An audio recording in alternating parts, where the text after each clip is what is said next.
Okay, I think that we can start. Hello, everybody. Welcome to our GLITSS webinar series. My name is Mariia, and I'm honored to be a host today. First, I want to extend my warmest wishes for the start of new year.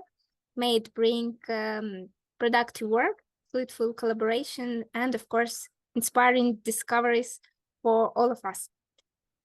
Thank you for joining our webinar today. This webinar was organized under Working Group 1 of Cost Action GLITSS, which aims to create a platform for interdisciplinary dialogue on illicit trade issues with shared ideas and the common language. And we are happy to have today here Vojislav Filipovic, as a researcher at Institute of Archaeology, from Serbia, from Belgrade. Thank you, Vojislav, for joining us and for sharing your expertise. So today's webinar is called Illicit Antiquities and X-ray Forensics for the Discovery of Counterfeit Archaeological Artifacts. Key topics which will be covered today is a case study showcasing good practices in combating the illicit trade of cultural heritage. And some rules how our webinar will work today. First of all, a speaker will give the presentation, and then we will have a Q&A session.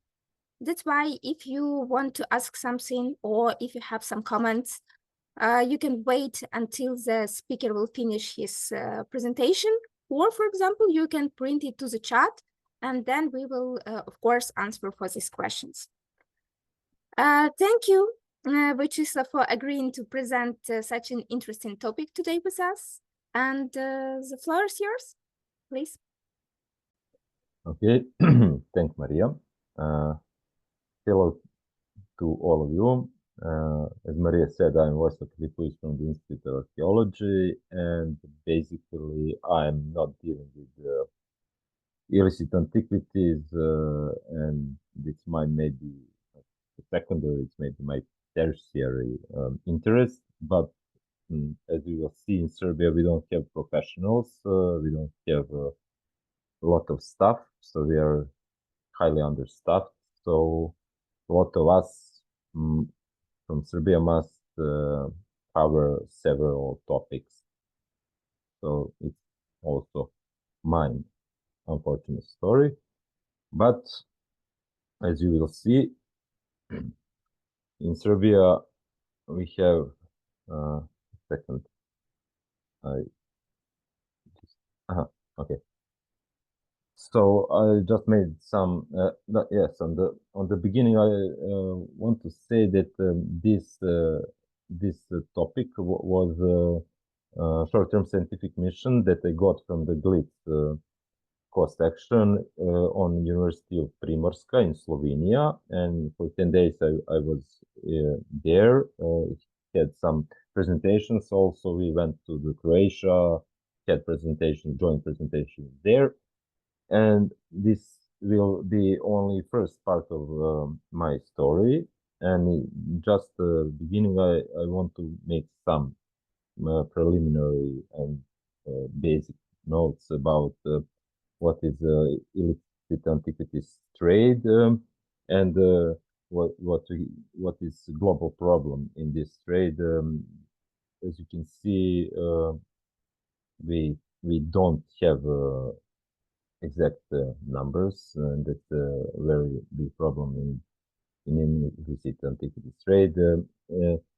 As you can see, one study from the UK said that illicit antiquities trade is worth more than some $1 billion annually, but in the same time, the European Commission from the 2019 said that between 64 and 380 million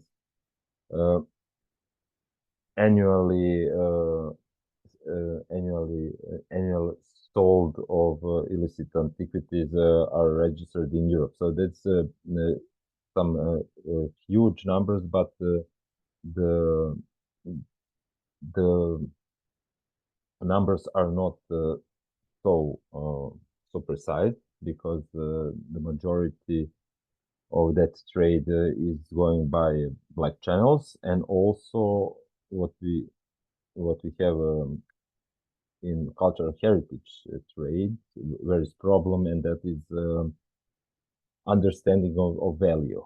So here you see on the right side one classical Corinthian helmet, or bronze helmet, and you can see price.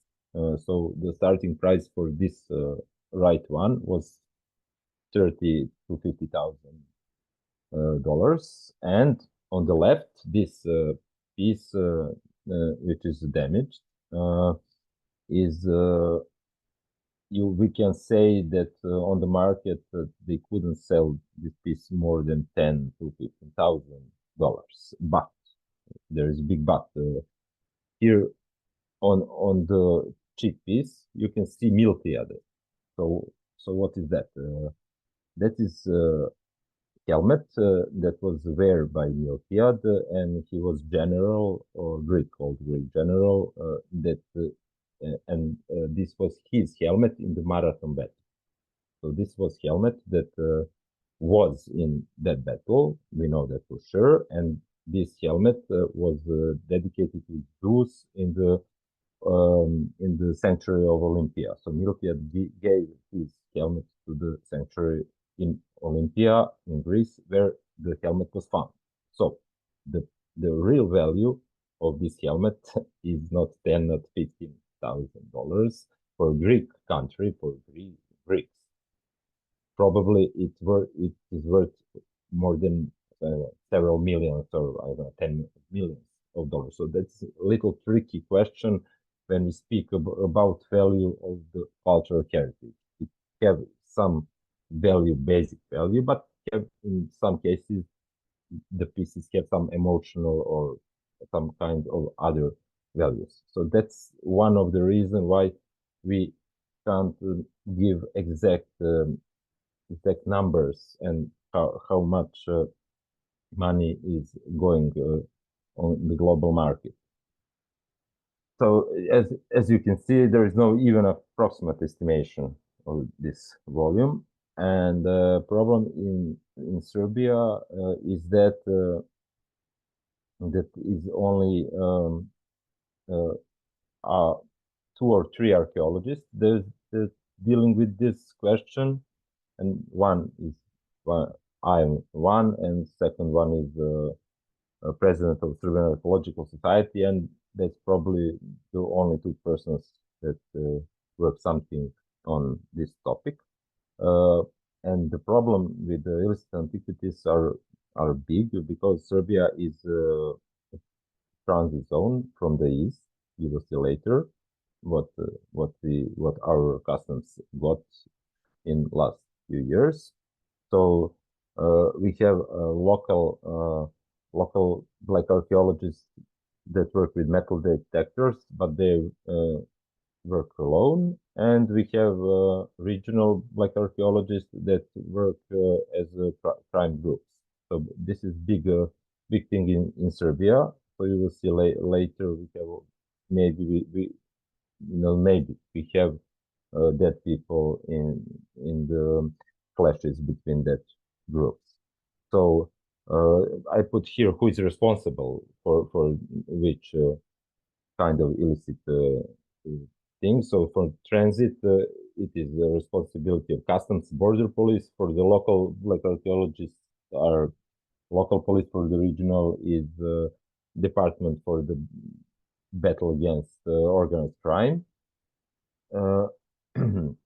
So the main problem is that police doesn't have a lot of people. I will show that numbers later.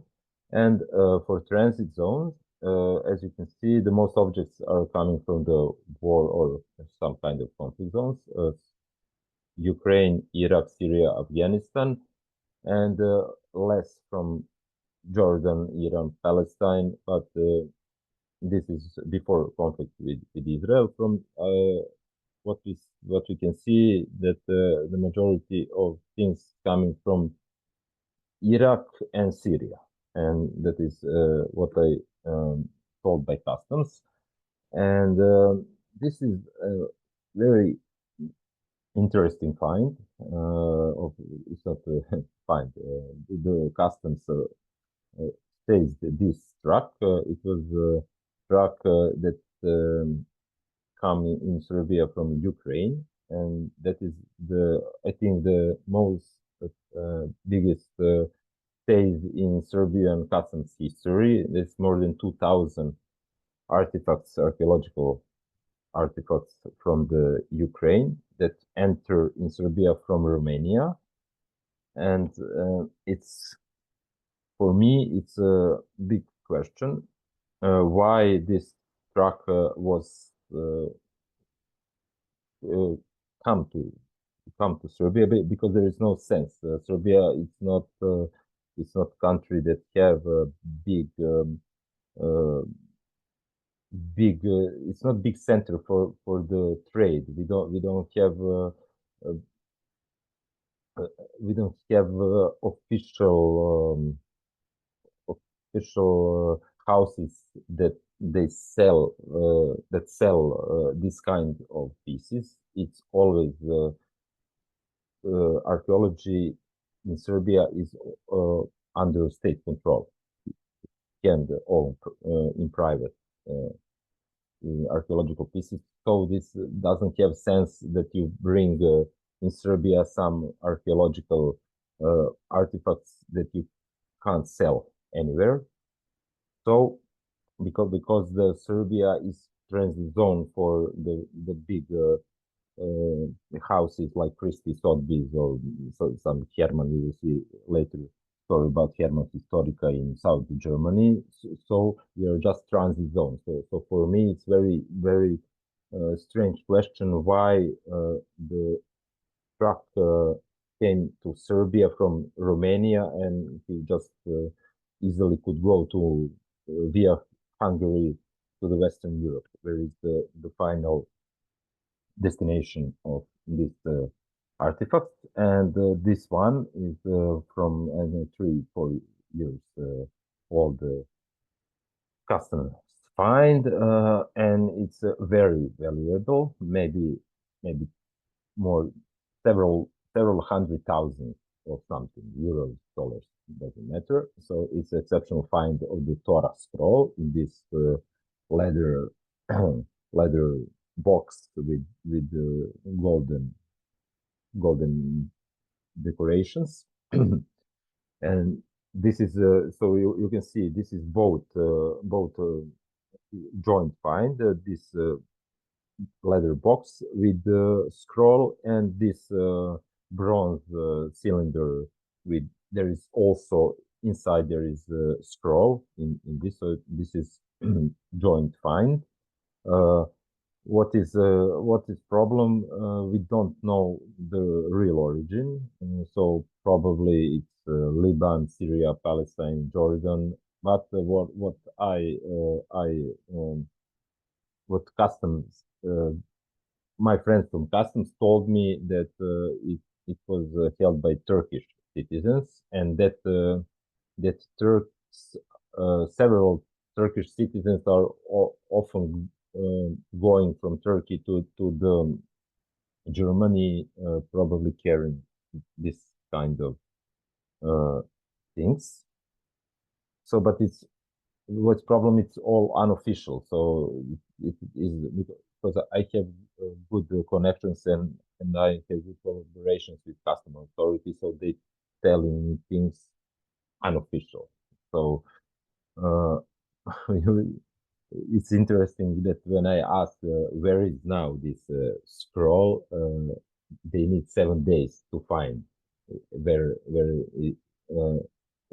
they put it, and finally someone told that they bring that to National Library of Serbia. So now this scroll is in National Library, but they didn't know for the 7 days where it is.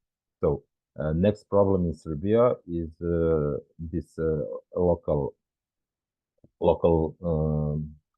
black archaeologists. We call them black archaeologists. It's usual term. It's that is usually it's the local population that use metal detectors and go on the archaeological sites and dig up artifacts. They sell them later. So what we know, it's a poor male, usually rural population. They don't, unfortunately, they don't have, maybe they have elementary school, so they don't have any idea about cultural heritage and value of cultural heritage. Also, there is some people that believe in myths. So, because in Serbia we have big myths about that golden chariots of Constantine the Great or something like that. They are searching with machinery for that treasure. It's not a problem, but the problem is when they go to the archaeological site, they make big destructions with that machinery. In general, the local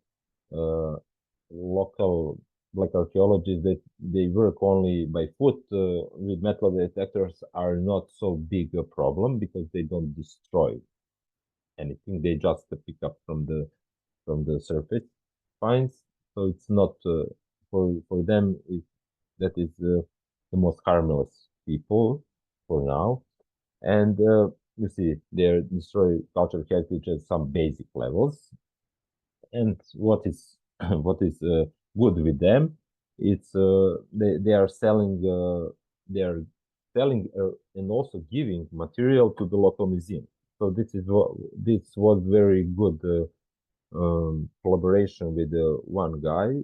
This is 7 bronze axes, or you see this kind of axis of the and guy who found them, he could sell them for more money. From some private collectioner want to give him more money, but he said, no, I want to sell this to National Museum. And finally we got this. National Museum gave him some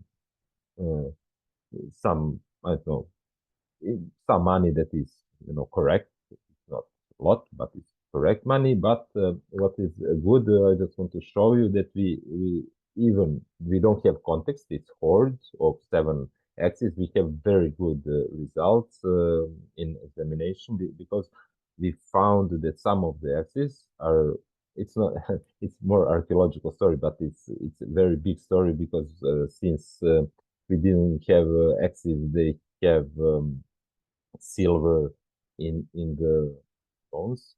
So finally, when we made some analysis, XRF and other, we realized that people from the Bronze Age put silver in axes to look more shiny and to look more gray, and they put arsenic in these axes that look more brown, and the basic bronze axes are these 3 green down there. So even if it's chance find, it finished in the National Museum in Serbia, it will be on exhibition, and we have very good results in examining them. We also have people are giving us sending pictures and everything. I got this picture. I think this text is fake, and I will speak about fakes in the second part of this presentation. But also we can see a lot of destructions on the field, lot of material. You can see on the left picture metal detector in the back. So you see this dagger and there is metal detector in the back. So all of these are material that is found by local metal detectors that some people shared with me. So when I was on the field, when I worked on the pipeline protective excavations, we we found this old male. He came from 2 hours. He bicycled and came in 6 in the morning to work with metal detector because that is local kind of black archaeologists, but they're harmless. They're just taking material from the surface. They have very good organization. They communicate through the forums, through the closed Facebook and Instagram groups. But I have a lot of people that are in that groups, and they share the majority of the big things with me. So this on the left side is interesting. It's only find in Serbia of the hoplite armor. So we don't have this kind of finding in Serbia. So this picture was 3 minutes on the group and then disappeared. But the guy who is in that group is my friend. He sent this to me, so we have confirmation. It's very in these things. It's very necessary to have some pictures and confirmation that this was in Serbia before it shows on the international trade. You will see later that story with Herman Historica I mentioned, but also we have organized crime groups that work more seriously with archaeological sites, and they're working a lot of things, not only archaeology. Yes, they are working also. They are searching for traffic mushrooms that it's very expensive, and it's they go with dogs, usual with dogs, and they bring metal detectors with them, and they're searching both for the mushrooms and for the archaeologists. So this is what is here. What is in Serbian language? The two teams was met and clashed, and one of the guy took a pistol and killed two of them from another team. So usually they have some. They are split territories between them, and no one go in another territory. It's the clear crime organization, like drug dealing, in towns and everything. Everyone has some part of town that is dealing. So this is in archaeology also. They have some parts of region that they are working at, but we have a much bigger problem with them because they are working in teams. They have machinery, they have dynamite. So you can see on these two pictures on the right is churches that are destroyed, and on the left is some cave. So you can see that it's serious work, especially this right one, where you can see almost the real archaeological trenches and everything. They are just going and digging systematically and picking whatever they find. So this is also a situation on one huge mound, and on the right you have a human bone. And so they came with machinery. You can see the photo on the left, and they start to dig the mound. I think someone called police, and then they stop in one moment. But as we can see, they make some destruction, and it's clearly visible because of that human bones. So also this is the archaeological site that is under excavation and under conservation. They are preparing the site for the tourists. And black archaeologists came and dig in the middle of the building. And what they found lead pipes, lead water pipes that are Romans used for the water. So that's the reason why they made this hole in the in this that house. And here you can see some pictures from, I don't know, from the 19th century, end of the 19th century, and then 15 years before. There are a lot of destruction in the all areas of Serbia. There is no special region we can underline. So all the regions are in problem, and of course we don't have, local police doesn't care about that. I will mention that later. You can see here, it's all situations from the field. It's real photographs from Serbia, and the majority of them are mine or some of my friends who is sending to me. And of course, there is a huge find. As you can see, this is still silver belt, or this silver buckle, belt buckle. I will mention that later. That's the thing that I was involved, and probably we are waiting that someone get back that material to Serbia. So cooperation with police, judges, and customs. We have first. I will speak about police and relations about police. Police are okay. They want to help, but they don't have people, especially in the local. So in Niš, that's second town in Serbia after Belgrade.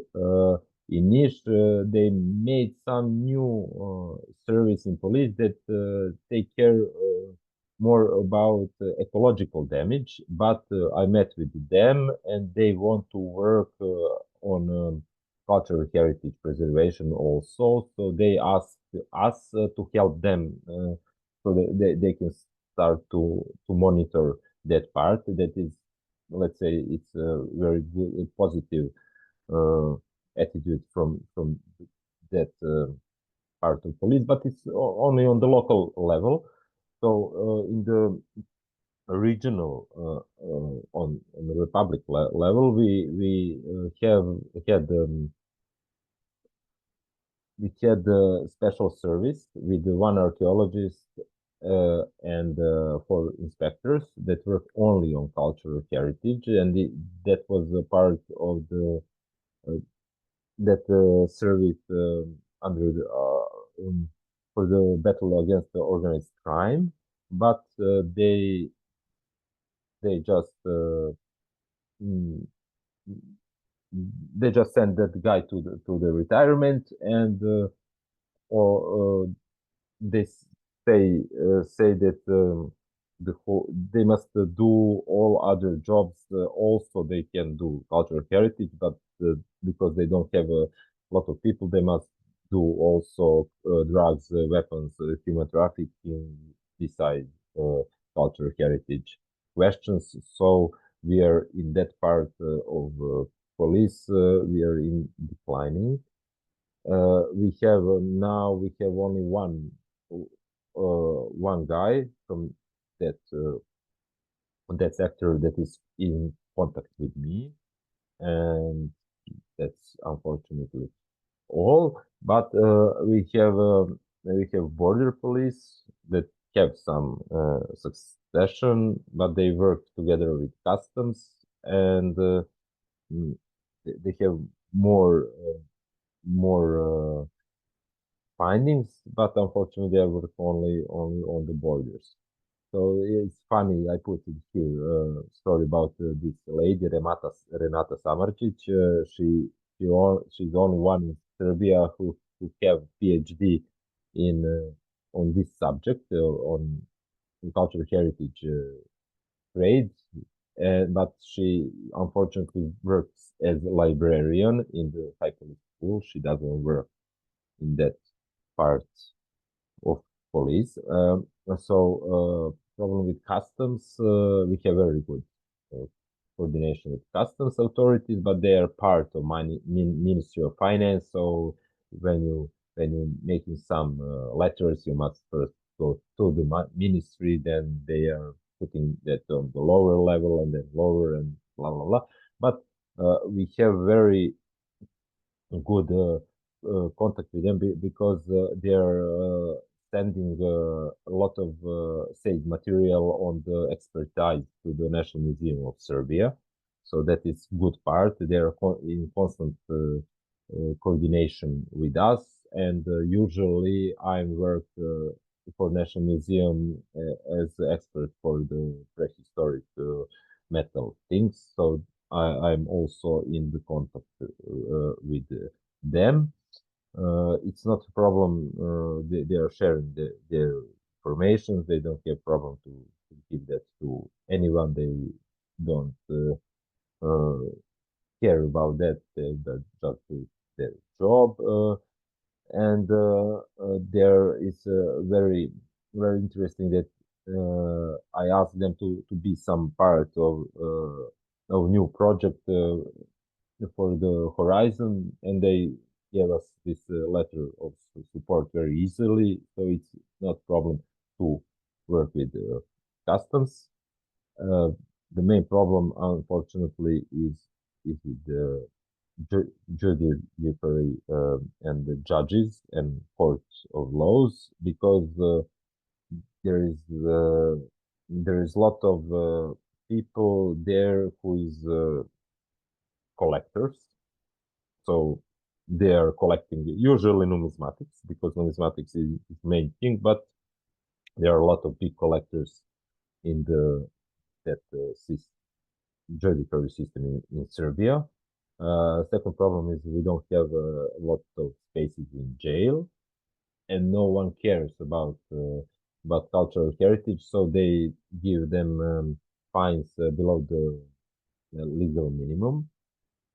And as you can see, almost they are giving suspended sentence, so you don't go to jail. Just don't do that for 2 years and you are free. We have now one good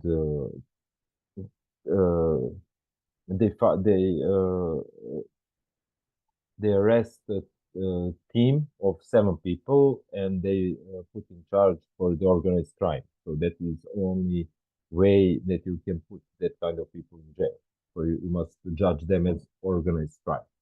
And I as I heard, they got 3, 5, 7 years in jail. So that's only in Serbia that this kind of people can go to jail and got sentences that are normal, let's say, in that way. And yes, this is I want to speak about this German Historica case, because I was involved personally in this case.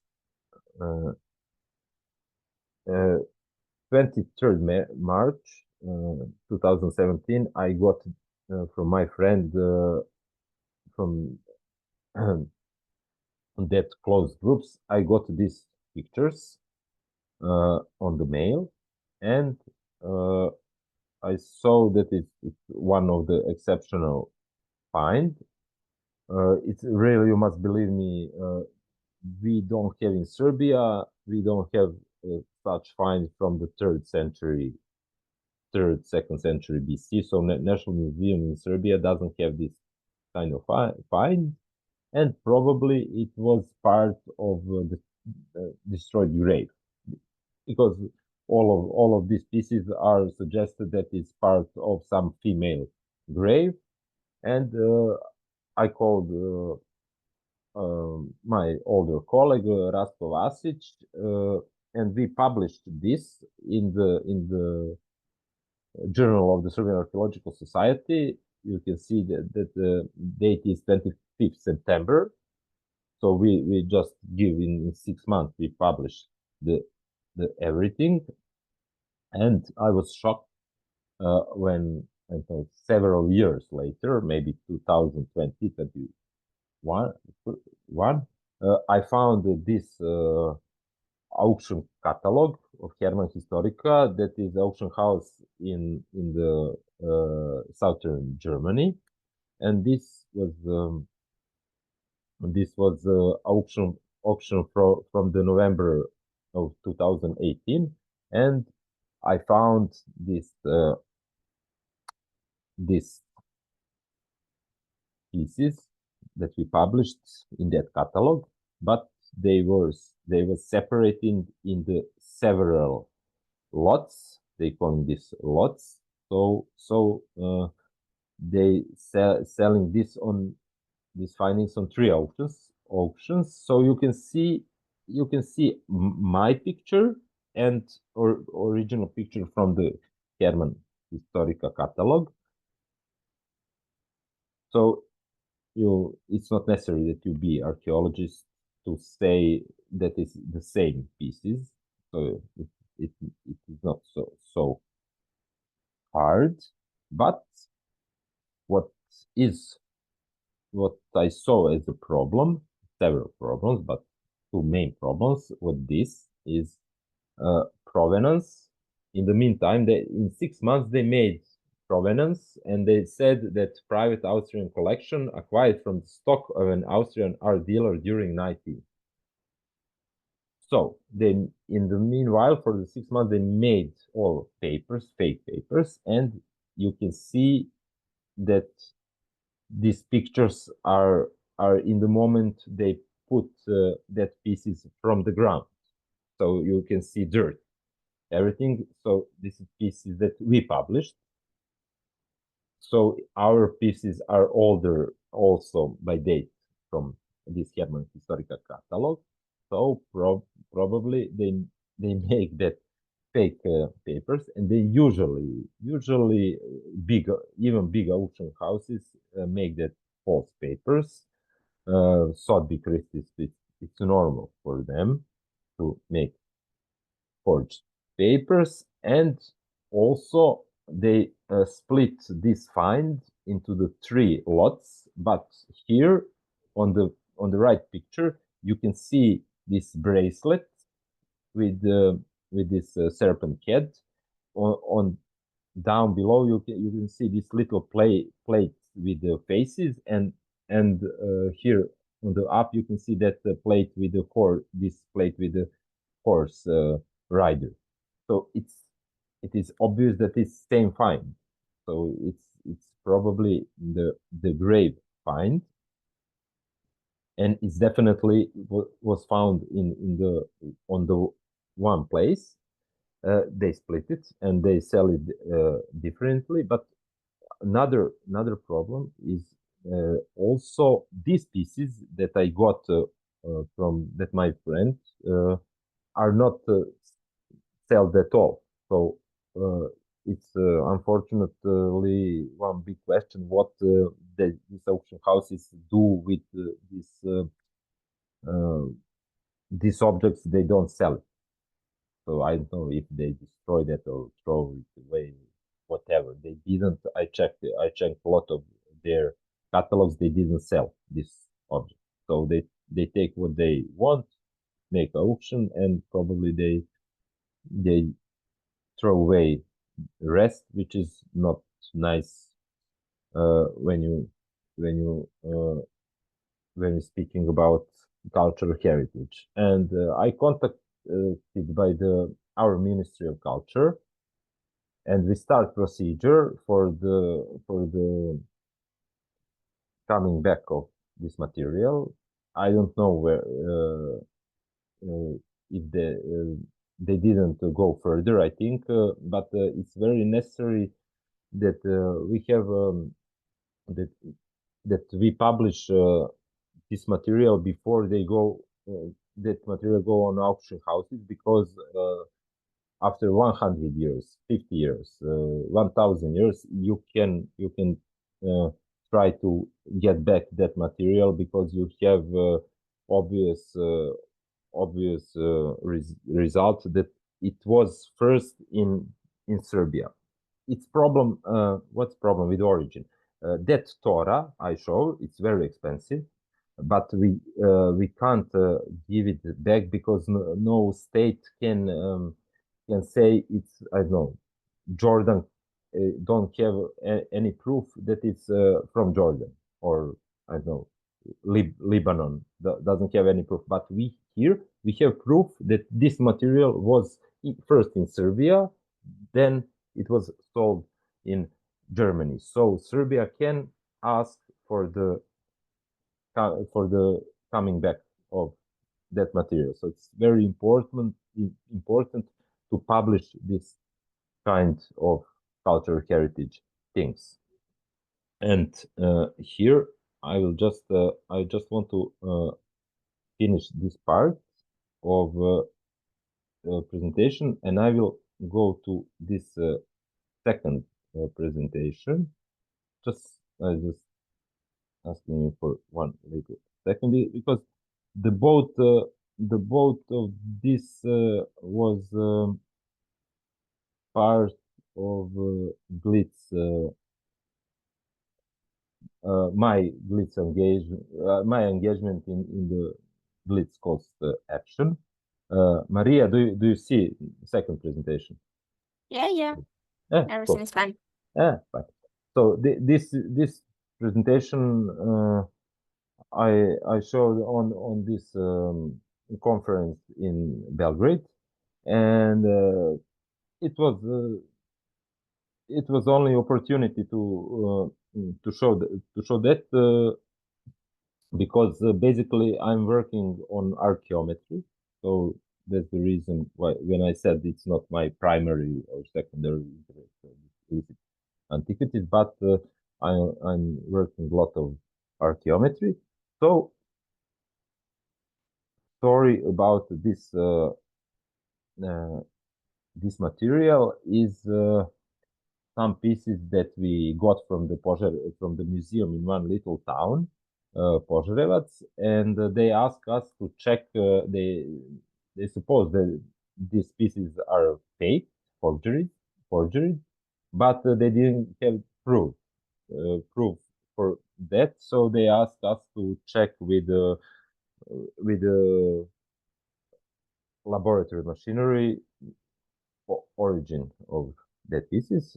So I just put here one picture that is about numismatics forgery. Numismatics is the most forged cultural heritage piece in the world. The main workshops, like let's say in that way, are in Bulgaria, and after that are in Serbia and Macedonia, and in Bulgaria they have enormous amount, maybe 10 workshops that are working forgeries for the Western world, and this is all books about about forgeries in Bulgaria and forged piece in Bulgaria. So, and we are second country to Bulgaria. It's our neighbors, so we have a lot of forged things. You will see we have one piece from Bulgaria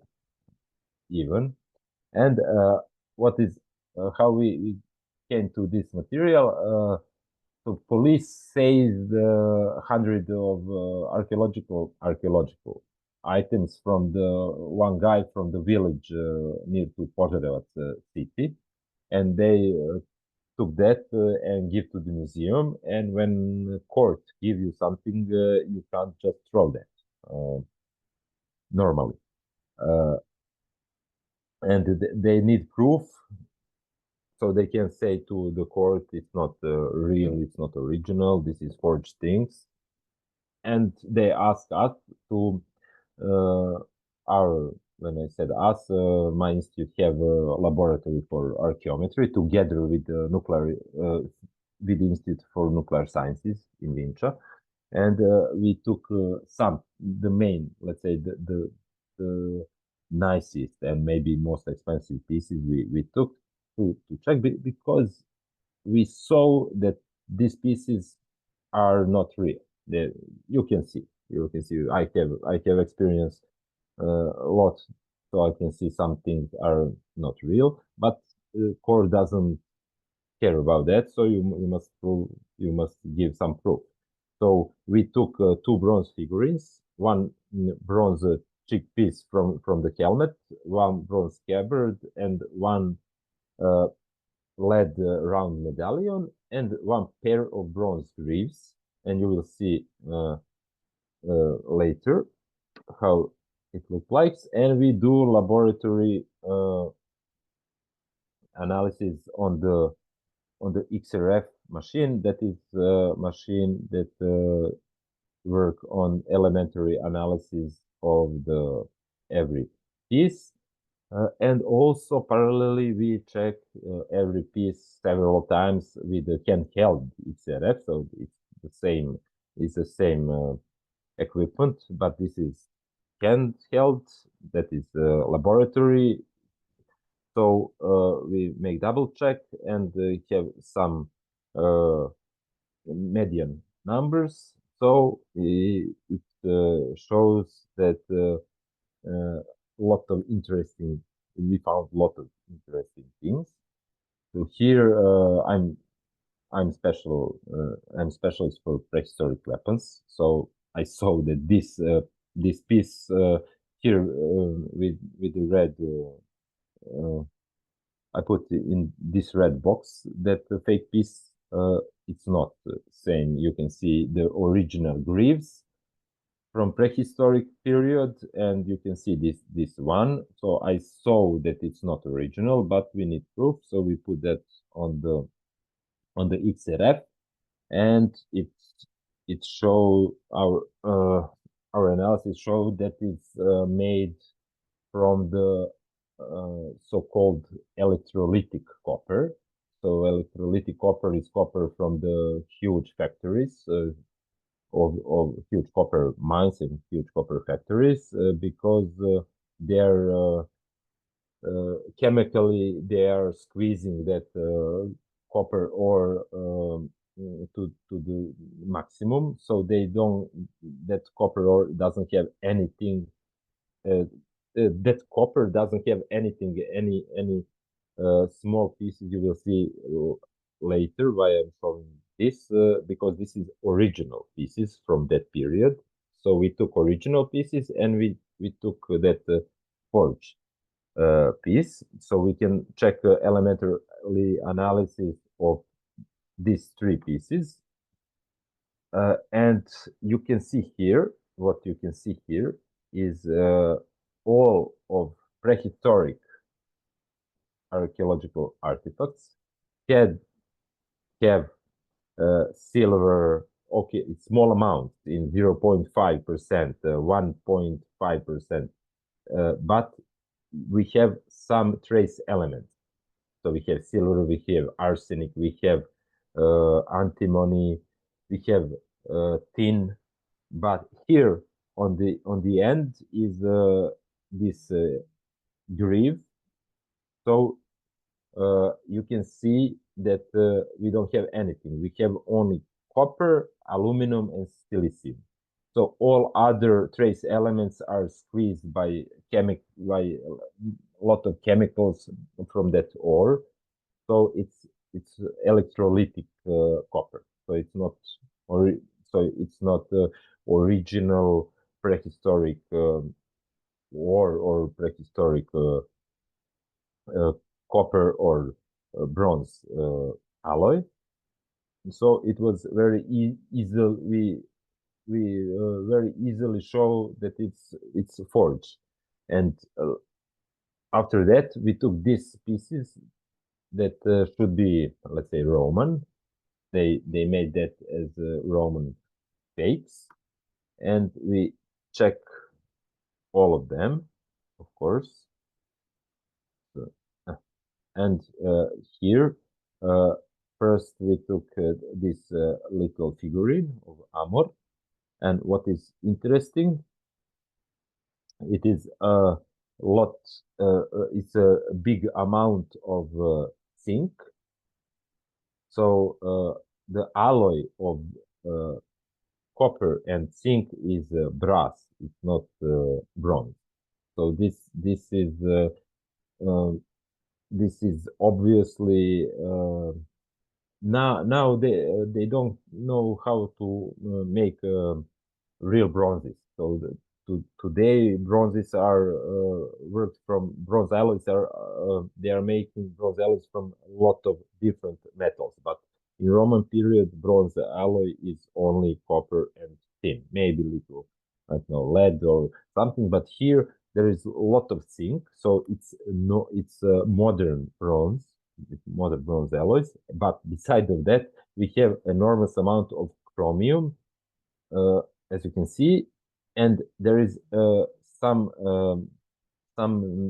percentage of selenium and titanium, and it was very strange because the chromium and the selenium are especially chromium is metal that didn't used till, I don't know, 19th century. So finally we found very sketch, and it is this green color. It is usually patina, so bronze objects are going in patina, but this green is color. So it's they made this fake figurine, and they just took green color and put green color on the figurine. So chromium and selenium are from the color, not from the alloy. So when we strip color, so they didn't, as you can see, there is no chromium in the alloy.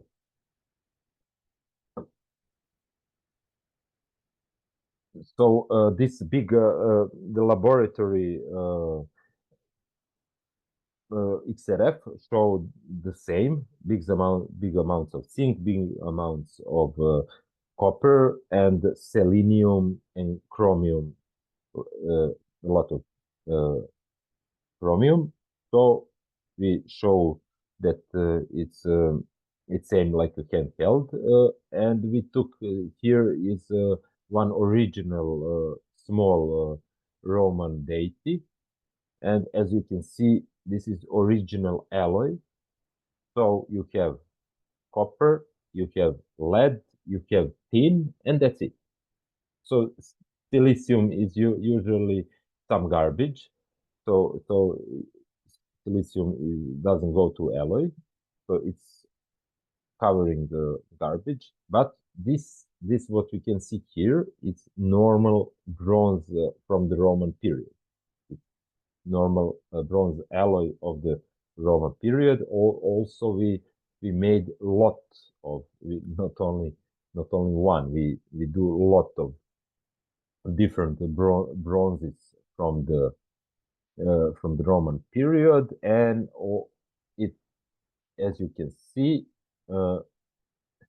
here on the end, I put a bold where is the fakes, so you can see that there is no trace elements in these fake pieces. So there is no silver, there is no arsenic, there is no gold. There is some gold in some original Roman pieces, but there is nothing about that trace elements from the in these fake artifacts, because the modern metallurgy takes out whole precious metals from the alloys. So you can't find that in the modern pieces. And we just let's say like this piece is from medieval period. We said, okay, let's see how what is bronze alloy in the medieval period, just to check. It's also show that there is in this bronze we have silver, we have arsenic, we have tin, we have lead. So very similar to the Roman bronze alloy. So medieval bronzes, this is maybe 14th, 15th century, so 1,000 years later from that pieces from Roman period, the alloys are almost same. So the metallurgy doesn't go much better from that 1,000 years.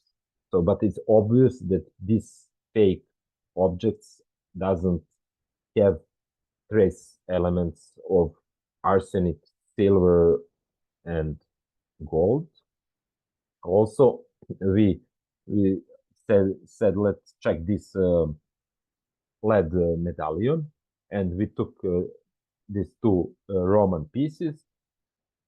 We put that also on handheld and on that EDXRF, and you can see here differences between original pieces and difference between this lead medallion.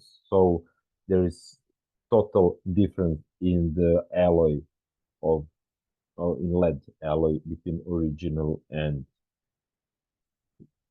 fake pieces. And what meanwhile, after this presentation, I found this plate in Stara Zagora. It's Bulgaria, Stara Zagora Museum, and our fake medallion is the same like this what we plate. So it it is very interesting for me because there is two let's say rational answers how we got this fake medallion, or Stara Zagora Museum made this kind of medallions like some I don't know sort of for, I don't know for selling like how to say for tourists selling, you know what I mean, or some archaeologists from the Zagora Museum took waxed negative of this plate and give it to some people who is working on that forged species. So it's very interesting. But my colleague and me, we didn't have time to contact the colleagues from the Stara Zagora Museum, but we will. It's very interesting because it's the same piece. Our plate and this one is the same piece. So maybe someone can think that this was like mold for this kind of plate, but it can't be because it's lead, and lead is soft, so you can't work anything on this kind of mold. Let's say in that way. And also, and I will finish with this. I had one interesting interesting story with this fake thing. Someone buy this. You can buy this copy of the helmet on the internet. It's not a problem. There is a lot of this kind of pieces you can buy in Greece. But someone from Serbia bought this in Greece and came here and tried to obviously it put it in the ground a little make look like older one. You see hole here on the back, and they try to sell it to the local museum. So there is also that kind of trying to make money with the cultural heritage things. But it's only one example. I didn't. It's not the goal here in the X-ray forensics and everything. So that is my story. I think we are good. Yes, we are 3 o'clock. 1 hour left. Yeah, thank you, Vojislav. It was very interesting. I'm not from the field of archaeology. I'm from the economics field, but even for me, it was something amazing. Thank you. Okay, yeah, I think that we can move to Q&A session. Yeah. Yeah. If somebody wants to ask a question, please raise a hand, and then you can turn on your microphone. I think Indrek had a chat question, so maybe we can start with that one. Yeah, okay, I think that we can start from this. We have one question in the chat. The question is, it was mentioned that it is puzzling why antiquities are smuggled through Serbia. What could be the potential reason behind it? We are,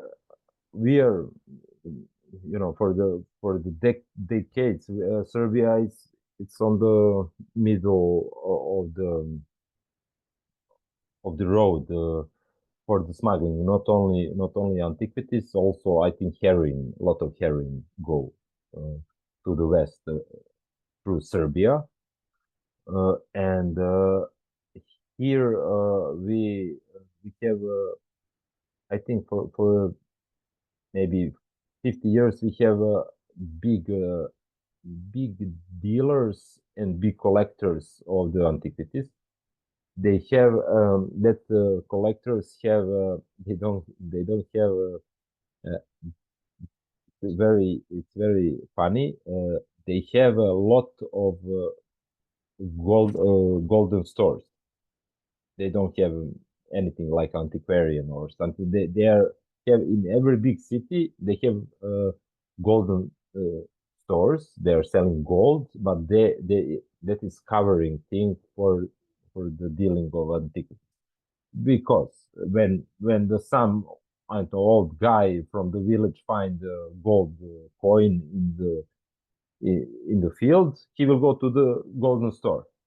So there is a lot of our people that are buying that antiquities and transfer them to Austria, South Germany, and Switzerland. And we have a lot of our people that is working from Serbia in that countries. So every day you have, I don't know, 10, 15 buses that they are going from Serbia. So it's very easy to put something on bus and just send it to Austria or something. We are only 6 hours from Vienna, so it's it's very easy to come. And it's I don't know, but it's probably closest way for Western Europe. I really don't know. Bulgarians are making forgeries, but we are selling their forgeries usually. They don't selling in Western part in Western countries. So we are selling. We are good. Our crime scene is good in that. Let's say transferring and selling that. So probably that's the reason why they are smuggling antiquities through Serbia. I think there is no different explanation. Okay, thank you for your answer. Maybe somebody else want to ask something or want to share some thoughts.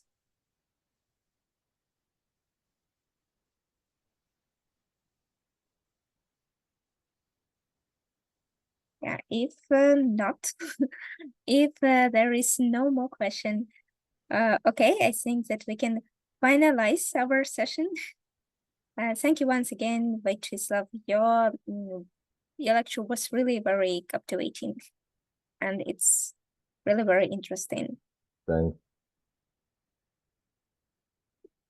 Thank you.